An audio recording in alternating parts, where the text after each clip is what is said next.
On a recent Donut Media video, I saw something that really shocked me. Well, more specifically, I heard something. Of your concern.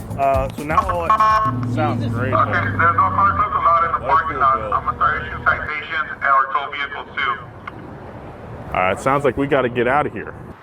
That is absolutely incredible to me, but it's a symptom of a larger problem that I think a lot of us have all talked about and have all recognized is a gigantic problem right now.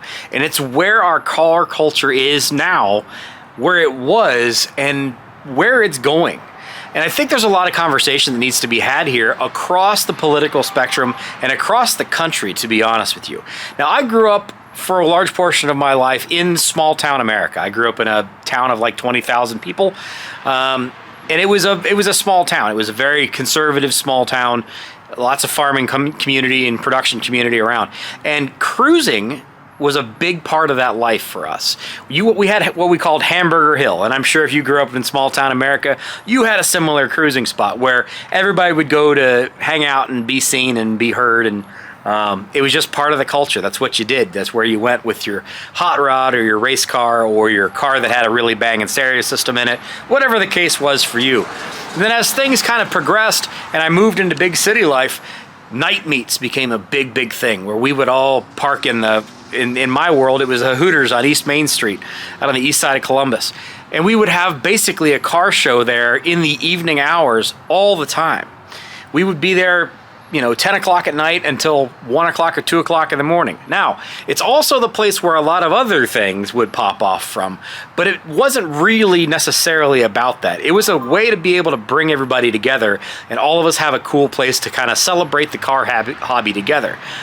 But over the years, a lot of that has changed, and it's not just in big cities. It's in a lot of small municipalities as well, where things have really ratcheted up, and the whole car culture seems like it is kind of become a little bit more criminalized than it ever was before. Now, I will be the first person to admit there's a lot of hooligans that are in our car culture. There's a lot of people that are in car culture that aren't really car culture people.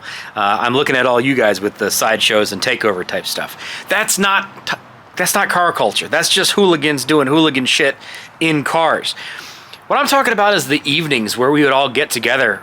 You'd cruise into wherever the large parking lot was in your community, and you just hung out with friends. You talked about stuff, you BS'd, you maybe met some girls, probably met mostly dudes, but it was a wonderful and wholesome way to be able to kind of get together and catch up with people. And over the years, we've seen a lot of that really change, and it makes me really think, is there a way to reverse this progress? And is it something that's an issue in your community, or has your community figured out a way to resolve this issue? Because I can tell you right here, I live in Columbus, Ohio. I live in downtown Columbus.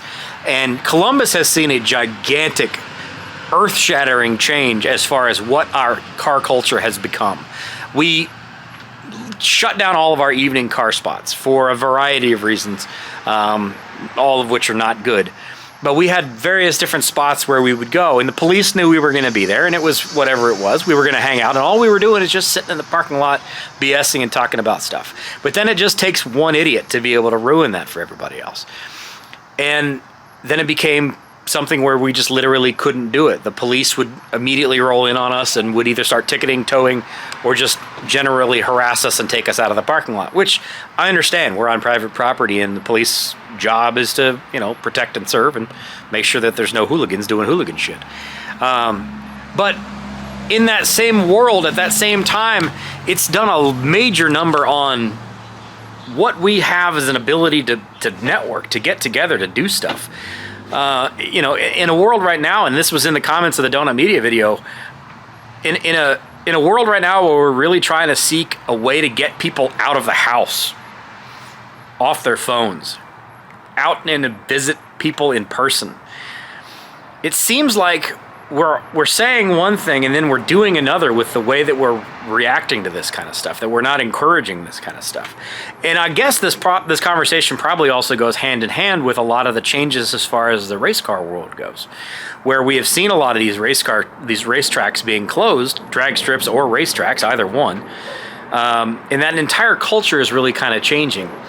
And I got to think that there's somebody out there, there's some region, there's some there's some city that's been able to figure this out, and it goes across all the different genres, really, of car people.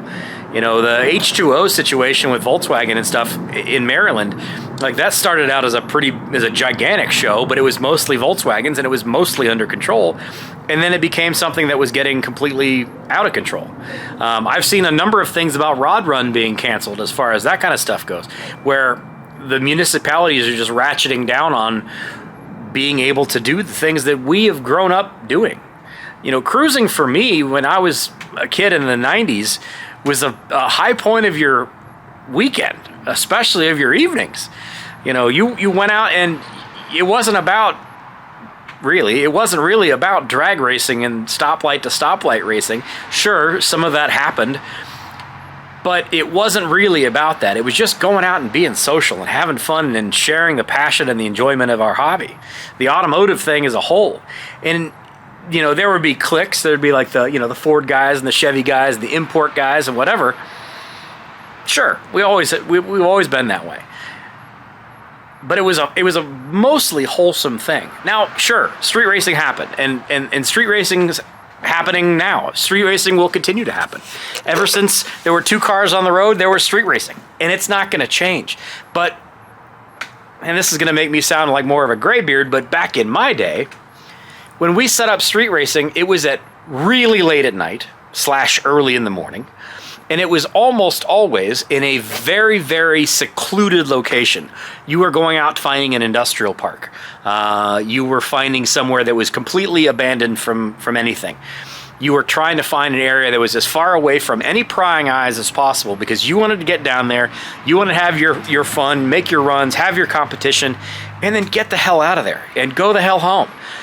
It wasn't about internet clout. It wasn't about being seen on the gram. It wasn't about all of this BS now that we have going on. And if you look back a lot of times on people that came up in the street racing scene, Billy of Street Racing Channel, and literally the guys from the 405, the whole Street Outlaws gang, those guys, as much as you want to talk about, came up in that same time where it was talking about like, we that's where we did it. That's how we did it. We did it quietly. We did it under the radar. We did it where nobody's going to find us because we didn't want to get in trouble about it.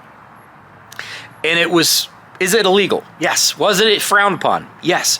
But a lot of the times the police knew where we were and what we were doing and let us kind of do our thing because we weren't doing it out on the highway. We weren't doing it out on the freeway. We weren't doing it on a 2-lane road in an area where there are people to be worried about. You know, it was kind of one of those like, you know, recognized blind spots kind of things. But it seems like now, especially in Columbus, where we've even chased ourselves out of multiple different cars and coffee spots, where we can't even have a Saturday morning car meet, where we're in a parking lot just having some coffee and talking about cars. We're now at that point where we don't even really have a good spot to do that anymore. We have lost that. We had hundreds of cars that used to come out for Cars and Coffee for a decade, and that's now gone here. And I'm just kind of curious, and I don't know the answer to this. I'm genuinely asking this question. I am genuinely asking, what is it that has worked in your community? What is it that has brought back the passion and the enjoyment in your community? Again, I want to avoid the political thing because this happens in all kinds of communities, whether it's conservative or liberal or whatever it is. I'm talking about the car culture itself and the municipality and how it's handling it. How does that work? How did it improve where you are? How did you come back from what's going on? Or were you able to protect your community from going the way that so many others have? I know I'm not the only one that's worried about this. I know I'm not the only one that's upset about it because I'll be honest, on a Friday night or a Saturday night, you know, it's a 55-degree day today. It's the middle of winter, but you get those urges. You know, you're like, hey, springtime is just around the corner. Time to get the toys ready to go, right? I just gave away my Power Tour ticket last night to somebody who's a long-term friend or fan of the channel, and I'm super excited to see somebody else out there on long haul Power Tour. But this kind of weather, like it motivates you. It makes you want to think about fun season is just ahead. Car season is just ahead. And it's not as fun when we can't enjoy our passions. We can't enjoy what we're pouring countless hours and you don't want to count it dollars into when we don't have a place to do it and we don't have a way to do it. More and more the places are cracking down and throwing the absolute book at people for doing things that they're illegal. Don't get me wrong, they're illegal. But it didn't used to ruin your life if you get caught with that kind of stuff.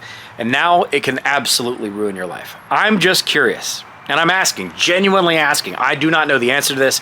I am genuinely asking you guys, what's worked for you? What's worked in your community? What can we do as a community at large to bring things back? Because I think Terry and I talked about this earlier at Jegs the other day, that it feels like maybe this new generation that's in their early 20s, Tommy's generation, and Allison's generation, in their early 20s, where they're no longer teens, they're not kids, they're young adults, they've got jobs that are making money, they've got project cars, and they want to go out and have fun. But we've spent a long time ruining the community for them, and they don't have a good place to go out and enjoy that. And I'm trying to figure out what it is that we can do to fix it. Let me know what you think. I'm genuinely curious. This is just a weekend video I wanted to shoot because it made me think when I saw that donut video. And I wanted to say thank you guys all very much for a gigantic January. Thank you guys so much for supporting me and what I'm doing. This is the best money month that I've had in the entire time I've been doing YouTube. So thank you very much. I do greatly appreciate you guys. And I look forward to doing more. I've got adventures coming ahead this weekend, Pontiac stuff, Oldsmobile stuff, and I'm really, really excited to bring it to you. It's got a lot of driving, but it's going to be a fun way to spend the day, spend the whole weekend actually having automotive adventures.